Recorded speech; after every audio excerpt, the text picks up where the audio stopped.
Oh, man. Hey, I just thought of something so funny. You gonna get a kick out of this. You gonna get a kick out of this. Yo, I need you to ask you for one more favor. Yeah, that's hilarious, bruh. That's hilarious. Hey, it might be the last favor I ever ask of you, but you gotta admit that's really fun. Yeah, of course. Anything for FOF. Oh, hey, says the NBA megastar, his voice dripping with the sarcasm. Hey, yo, peep this. Let me borrow this here ride, man. Hey, come on. It's not like you're gonna miss it. It's just gonna sit in your Tribeca garage next to your Aston Martin and your Lambo, and we both know they're collecting dust. Yo, how many whips you got anyway? Man, come on. Yeah, you're right. I don't even want to know. Yo, this ride is for sure an aphrodisiac for all the hottie hots. Man, we living the life, man. My main man, frequency vibrations. We for sure living the dream.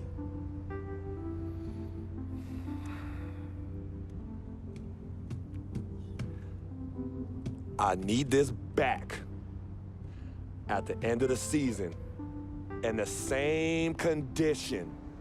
Repeat, same condition. Same condition. That I lent it to you. Pristine, Vic. I know what that word means. Hey, I won't let you down, man. I'm gonna treat this ride like one of my own hottie hots. No. No? No, you not. Not in this car, you not. No. All right, man. I won't let you down, okay? I will change my ways, I promise. Yo, you hungry? I'm hungry, man. Let's go get something to eat, man. Let's get some grub. Huh? What do you say? What do you say? Wow.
Freak, I didn't expect you to be here.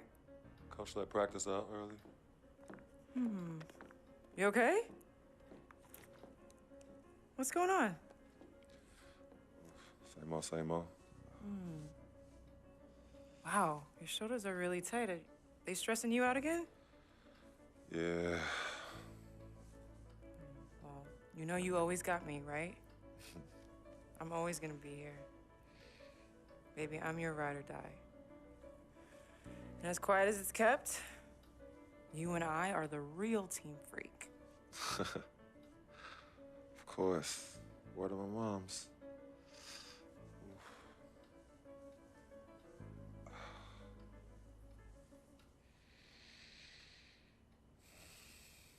I never had this feeling with any other woman in my life. And she gave me a different feeling, which was something I fell in love with. I never asked her to be my girlfriend. It just became that. You could tell when we started falling, like, I get a text message and she's, who's that? And it's just like, oh, so we worried now.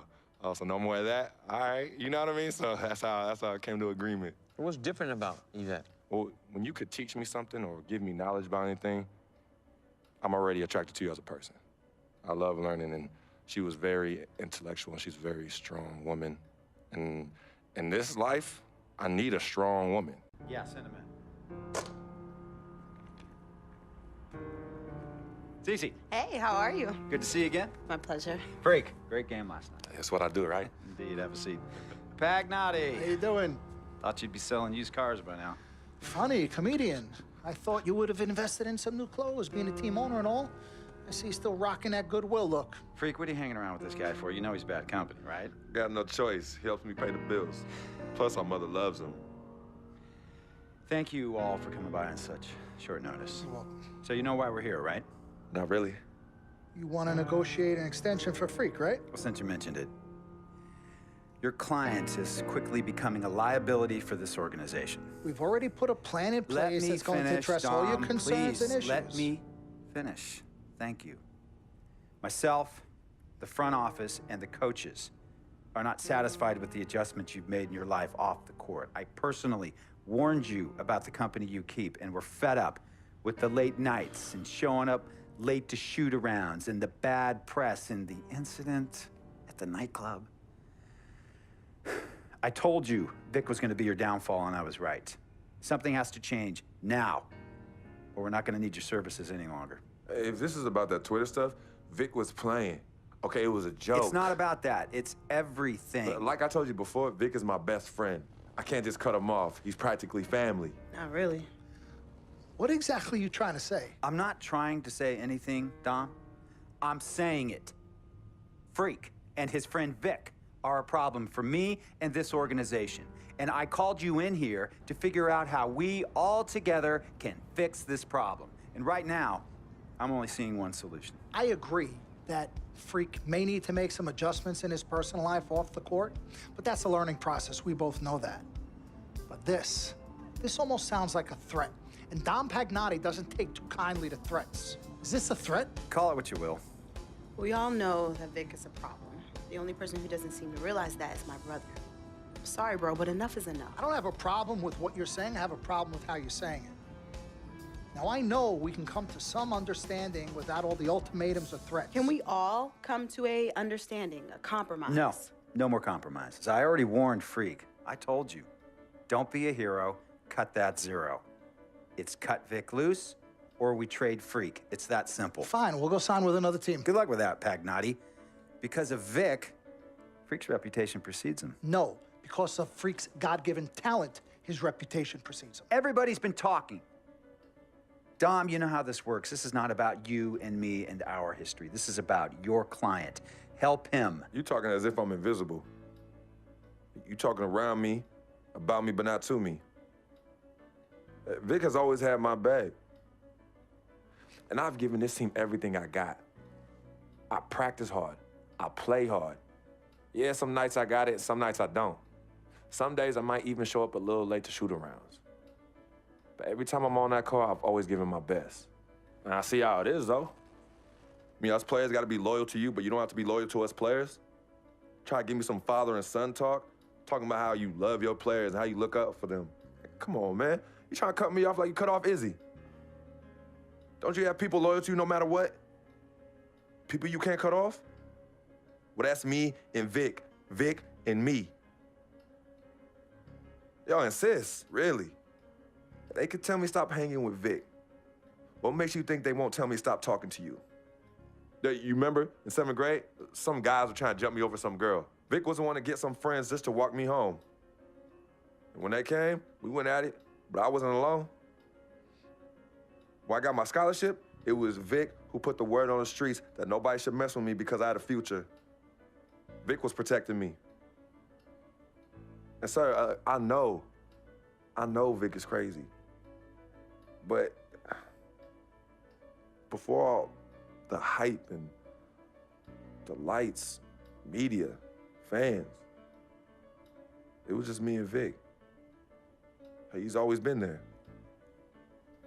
I mean, if y'all don't like that, I don't know what to say. It hurts me to say this, but I see his point. What you don't understand is that the league doesn't have your back anymore. Not like they used to. They try, but it's too much. Social media has changed everything. And this last incident with Vic, that was the final straw. It was a joke. That wasn't funny.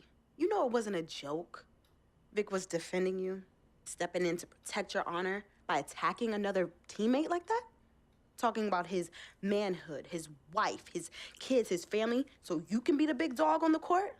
That's uncalled for. And they all know your relationship with Vic, so they think it's coming from you. But that's the media blowing everything out of proportion as usual. It's not just the media. He's attacking other players, other teams. He's out of control. Vic just doesn't know how to behave. We got guys on our squad who don't want to be here because of that beef. There is no place for that kind of inappropriate behavior in this league. If you can't trust your teammates, who can you trust? What Vic is doing isn't right. He's bringing you down, and people can see it.